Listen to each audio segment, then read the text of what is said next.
and Teachers Association based in Los Angeles. Will has led weekly meditation discussion sessions and services since 2010 and has contributed to publications and projects dedicated to prison outreach. In 2018, he founded the Heartland Zen Meditation Community. In 2022, he retired from a career in obstetrics and gynecology. He held faculty positions at Washington University and at St. Louis University in the specialty of high-risk obstetrics. His topic today is the way of Metta, visions of a kinder world. All of these beautiful faces. It's so good to see you all here today. Can you hear me? Yes. Well, first of all, I would like to thank Master Jiru and the others here at MABA for their dedication in hosting this event today. And I would also like to thank Kangsha and other members of the Buddhist Council who invited me to speak. Today we are here celebrating Vesak Day, the Buddha's birth, his life, his awakening, his teachings, his offerings for us. We open this ceremony with Venerable Joy Huang and Reverend Tagaku giving a beautiful recitation of the Heart Sutra, which is an expression of emptiness and also an expression of freedom. Bodhisattva, free at last, free at last. I would like to share some reflections on a sutta of the Buddha, a teaching, the Karaniya Metta Sutta, which is also an expression of freedom, awakening. It starts with Karaniya, duty or obligation. Metta, friendliness. It's about freedom from enmity, hatred, freedom from affliction, delusions, freedom from the cycle of suffering. The sutta is taken from the Samyutta Nikaya, and it's written in verse form. There are 10 stanzas of 4 lines each. It's a frequent part of Theravadan liturgy, and also part of the liturgy here at MABA, which is where I believe I heard it for the first time. I would like to start by reading the text of the sutta as it is recited here at MABA. This is what should be done by one who is skilled in goodness and who knows the path of peace. Let them be able and upright, straightforward and gentle in speech, humble and not conceited, contented and easily satisfied, unburdened with duties and frugal in their ways, peaceful and calm, and wise and skillful, not proud or demanding in nature. Let them do not the slightest thing that the wise would later reprove. Wishing, in gladness and in safety, may all beings be at ease. Whatever living beings there may be, whether they are weak or strong, omitting none, the great or the mighty, medium, short or small, the seeing and the unseen. Those living near and far away. Those born and to be born. All beings, may they be at ease. Let none deceive another or despise any being in any state. Let none through anger or ill will wish harm upon another. Even as a mother protects with her life her child, her only child, so with a boundless heart should one cherish all living beings, radiating kindness over the entire world, spreading upward to the skies and downward to the depths, outward and unbounded, freed from hatred and ill will, whether standing or walking, seated or lying down, freed from drowsiness, one should sustain this recollection. This is said to be the sublime abiding. By not holding to fixed views, the pure-hearted one, having clarity of vision, being freed from all sense desires, is not born again into this world. Now, there is a traditional backstory to this sutta, reportedly passed down through many generations, and recorded by Buddhaghosa in the 5th century CE. Whether you believe the story literally or not is beside the point. A story can have truth value, even if it's not factual. So as the story goes, as time for the rains retreat approached, the Buddha instructed his 500 monks to go to a particular forest to meditate for the duration of the rainy season. The forest seemed like a perfect location in the foothills of the Himalayan mountains. It was near a freshwater stream for water, and a village was nearby where the lay people were welcoming and willingly offered alms, food to the monks. The first couple nights went just fine.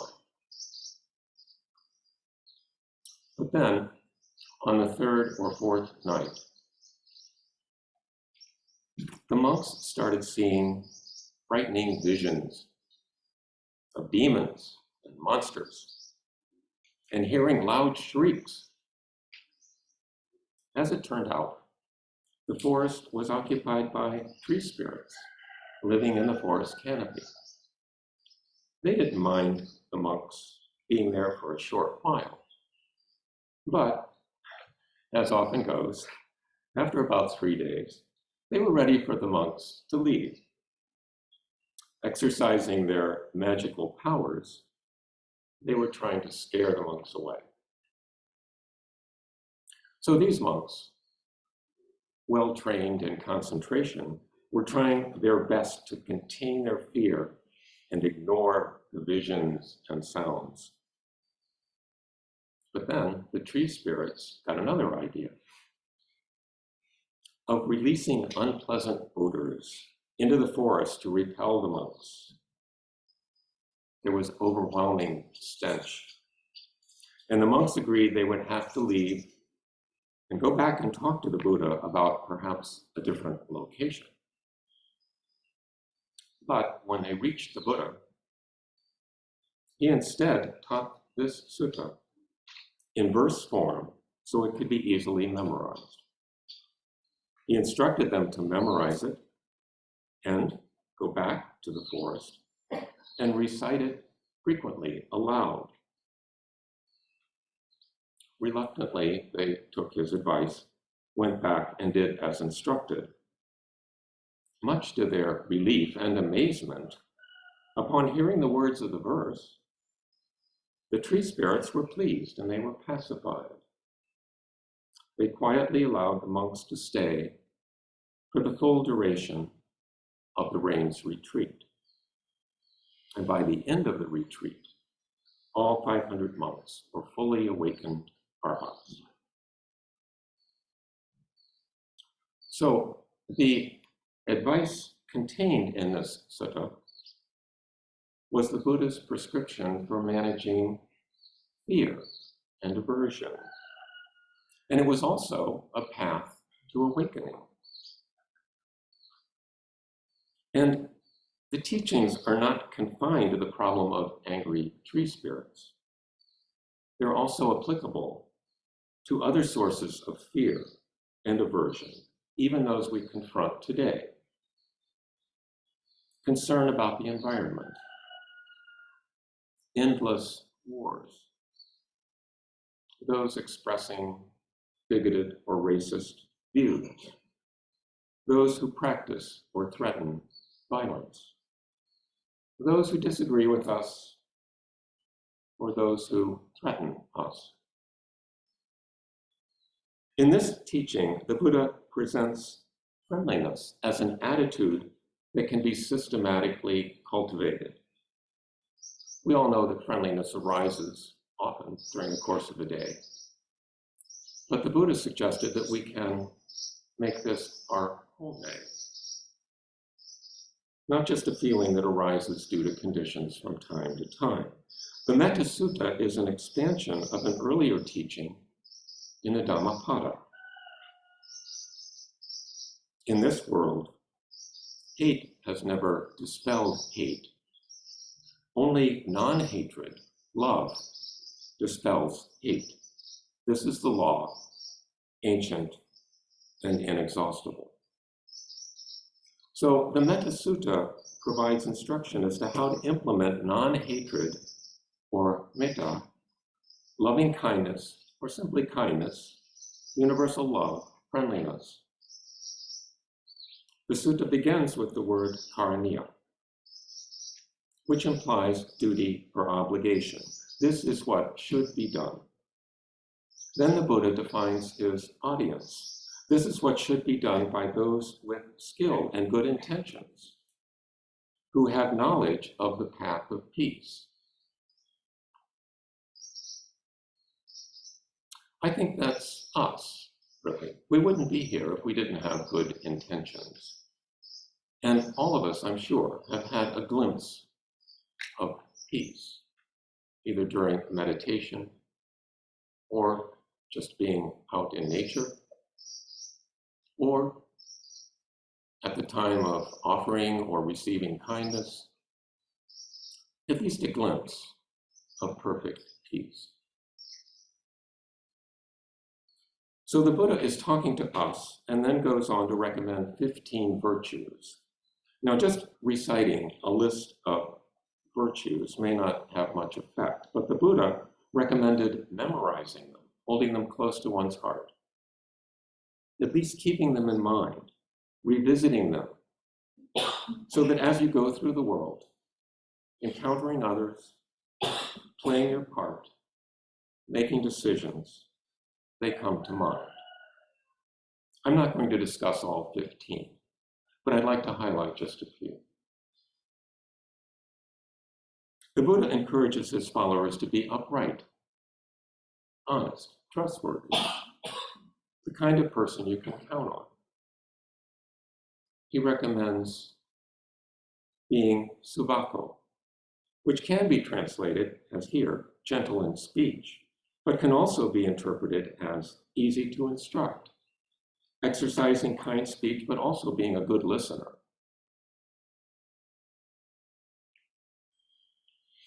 Being willing to accept good advice and not automatically becoming defensive or willful. Another virtue, humility, not being proud or arrogant based on one's social status or race or education or skill or wealth, or for that matter, virtue. Being content. In our materialistic consumer culture, we are pummeled with the seeds of discontent. If only we could have this device, or could take this trip, or receive this service, then we would be happy. Being content is almost un-American. The economy is fueled by demand for more and better things. It's also fueled by coal and oil and gas, which may be slowly killing us. The Buddha is advising us to at least think twice before ordering the next new thing. Again, from the Dhammapada, health is the greatest of gifts, contentment the greatest of riches, trust is the finest of relationships, and nirvana is the highest bliss. Now, closely related to contentment is frugality, or living simply with few things to protect and maintain, and unburdened by duties, not overly busy, recognizing that many of the tasks we take on are elective and are fed by a desire for more. And finally, I'll mention the virtue of being non-demanding, being low maintenance, to the extent possible, which does not preclude asking for help when needed. Now, after listing these virtues, the Buddha advises his followers to express an aspiration that in gladness and in safety, may all beings be at ease. May they be happy. All beings, literally all breathing beings, regardless of size or status, regardless of location, whether present or future, an unbounded aspiration for all living beings to be happy. I'm going to bring another voice into this discussion from perhaps a surprising source. Ratnaguna, in his book, Great Faith, Great Wisdom, quotes the English poet Percy Bysshe Shelley. The great secret of morals is love, or a going out of our nature and an identification of ourselves with the beautiful, which exists in thought, action, or person, not our own. A person to be greatly good must imagine intensely and comprehensively, putting himself in the place of another and of many others. The pains and pleasures of his species must become his own. The great instrument of moral good is the imagination. Ratnaguna comments on this. We've seen that according to Buddhism, unethical actions lead to suffering. Shelley tells us something about this, that much of our suffering comes about because our desires lack imagination. We desire pleasure when we could desire happiness. We desire worldly happiness when we could desire the happiness of awakening. We desire the love of another person when we could desire to love everyone and everything that lives. We desire our small happiness when we could desire the highest happiness for all beings. Now, I think it's safe to say that, at least during my lifetime, this one, that it will not be the case that all beings are happy and at ease. There will always be suffering, sorrow, lamentation, pain, distress, and despair. And inevitably, as surely as I am alive, I will contribute to someone's unhappiness through either ignorance, lack of skill, or deluded thinking. But that's not the point. Keeping the Buddha in mind, keeping in mind the aspiration that all beings be at ease, is an antidote for the greed, anger, and topsy-turvy thinking that recurrently arises. This aspiration provides us with a North Star, a direction. We can never arrive at the Pure Land if we have no idea where it is or have no vision of what it may be like. So the Buddha continues then by mentioning a couple things to avoid. Let none deceive another or despise anyone. Let none through anger or ill will wish harm upon another.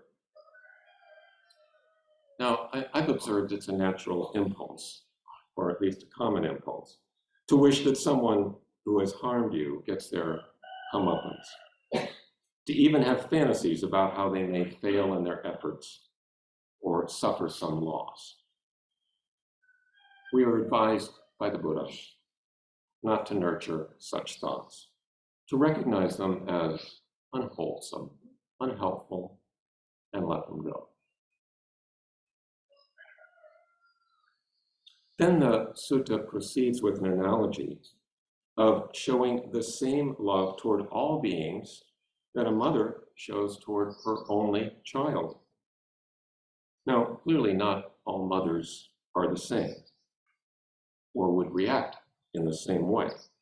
But here we are invited to picture a mother who would sacrifice her own life for the welfare of her child, not out of a sense of heroism or self-aggrandizement, but out of a heartfelt response.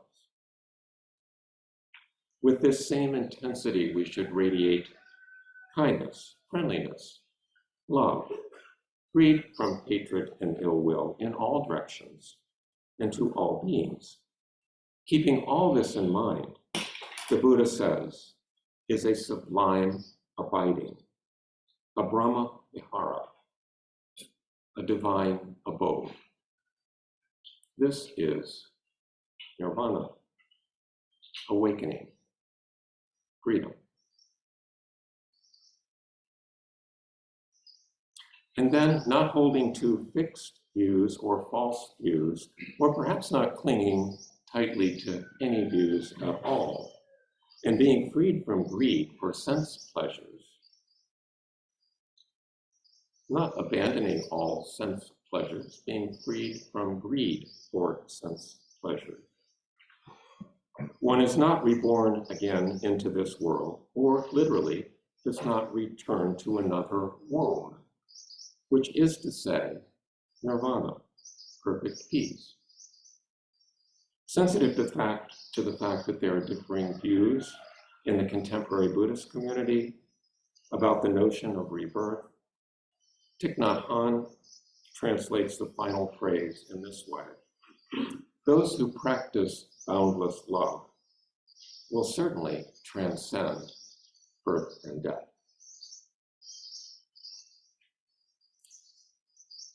So the trajectory of this teaching is from having a glimpse of perfect peace to living a life of perfect peace.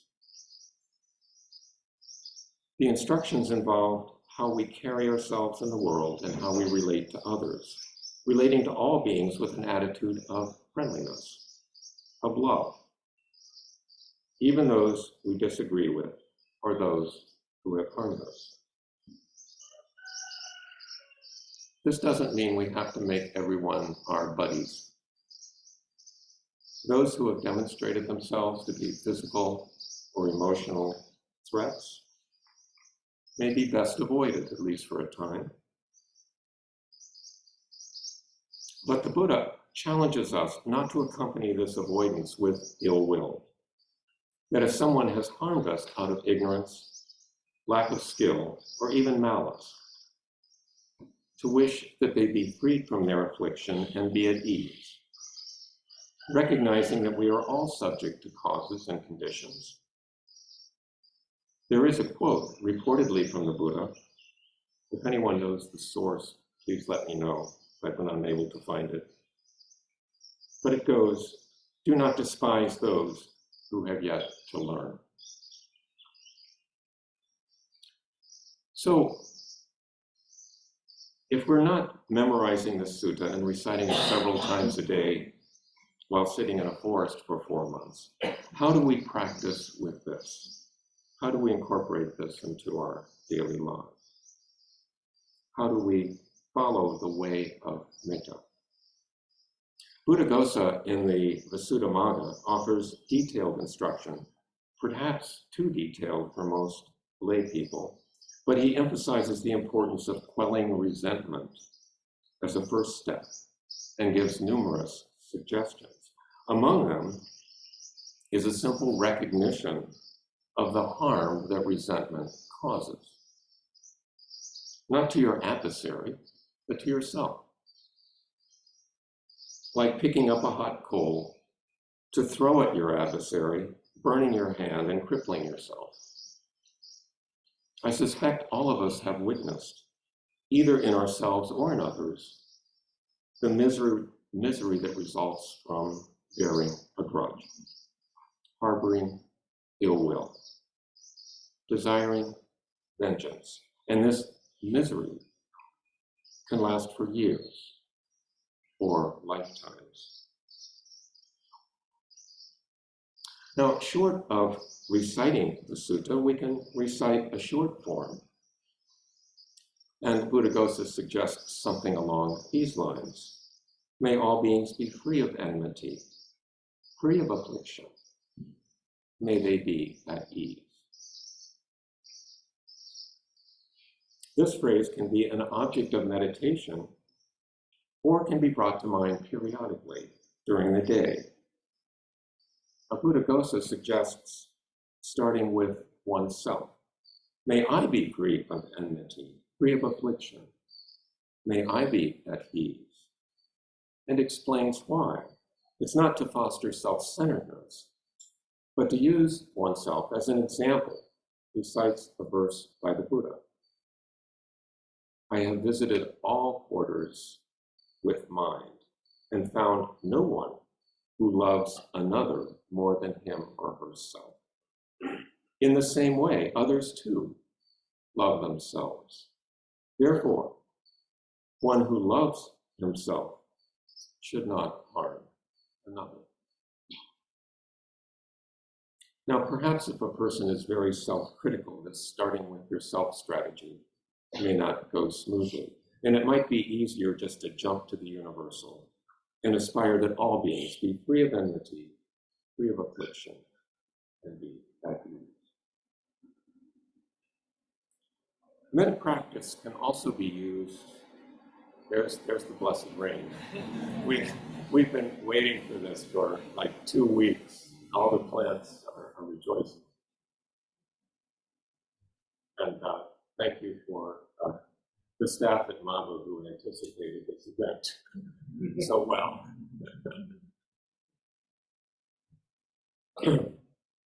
Now, perhaps if a person, metta practice can be practiced in situations that arise during the day.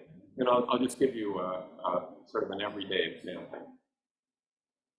I frequently ride my bike on a 4-lane road with relatively little traffic, passing through a residential area with a speed limit of 35 miles per hour. Since there are 2 southbound lanes, it's easy for cars to move to the left lane and give me plenty of room. Most drivers do this, almost all. But every now and then, there's a truck or a car in the right lane, it stays in the right lane, and passes right next to my handlebar. Often it's the same kind of driver that exceeds the speed limit by at least 10 miles per hour. When this happens, fear arises. And shortly thereafter, anger. Now, not rage, but more than mild irritation, at least moderate irritation. And there are a number of ways one could respond. And believe me, I've responded in various ways. But one can also bring to mind the possibility that, well, maybe the driver has just been shot in the abdomen and he's trying to get to the emergency room before he passes out from blood loss. Or more likely the driver is habitually impatient and just drives this way with disregard for the safety of others.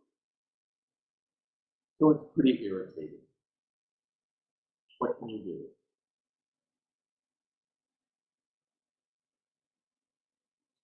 May I be free from enmity and affliction. May I be at ease. May the driver be free from enmity and affliction. May he be at ease. May all beings be free from enmity and affliction. May they be at ease. Impatience and heedlessness are affliction. May we all be free from them.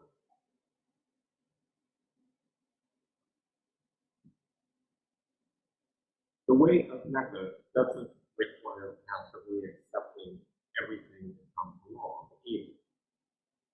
While doing a little background for this talk, I looked up the Missouri statute regarding passing bicycles and ended up being a supporting member of the Missouri Bicycle and Pedestrian Federation, a group advocating for measures to improve the safety of pedestrians and bicyclists. Now, if you've been following the local news lately, you know that it's getting increasingly hazardous to walk the streets of St. Louis. The rate of pedestrian fatalities and vehicular injuries is increasing despite the declining population. The way of Mecca can lead to action and not simply restraint. But it does call on us to try to resolve issues in a friendly, civil, and respectful manner, recognizing that we all deal with blind spots. We all have blind spots in our perception. We all have limited knowledge, limited skill, and we are all, after all, human. The way of Mecca is not just about interpersonal relationships either. As written, it extends to all living beings, literally all breathing beings. That includes animal life, both big and small. Chickens that greeted us when we arrived here today. All beings. And regard for animals inevitably leads to regard for the environment that we share with them. Regard for the environment affects everything. Everything we do, or purchase, or dispose of. It affects what we advocate for and who we vote for. A few years back, my first teacher, Rosanya Shida, at the Missouri Zen Center, changed the wording of our dedication of merit. Instead of, may this merit be extended to all, and may we, together with all sentient beings, realize the awakened way. It was changed to, may this merit be extended to all, and may we, together with all beings, realize the awakened way. He didn't want to confine the dedication to just sentient beings, but to extend it to all beings, including grasses, trees, stones, mountains, rivers, and oceans, upon which all sentient beings depend. In that spirit, we can extend an attitude of friendliness to everything around us, treating objects with care as well as people, practicing resourcefulness and non-harming as much as we can. The Buddha, during his many years of teaching, offered numerous methods of practice leading to awakening. In this way, he could accommodate the varying needs and conditions and temperaments of his listeners.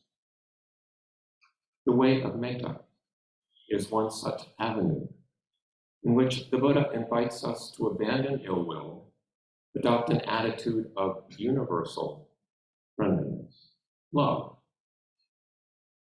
and imagine a peaceful world. For some, it may be their primary practice. It can carry that much weight.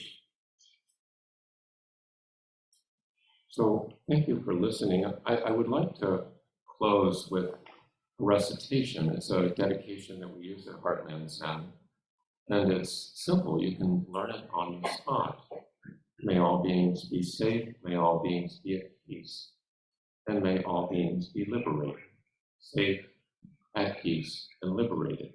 And I invite you to join me for 3 repetitions of that little triplet.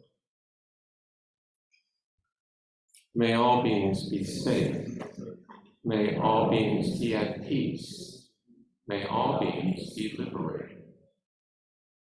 May all beings be safe. May all beings be at peace. May all beings be liberated. May all beings be safe. May all beings be at peace. And may all beings be liberated. Thank you so much for listening.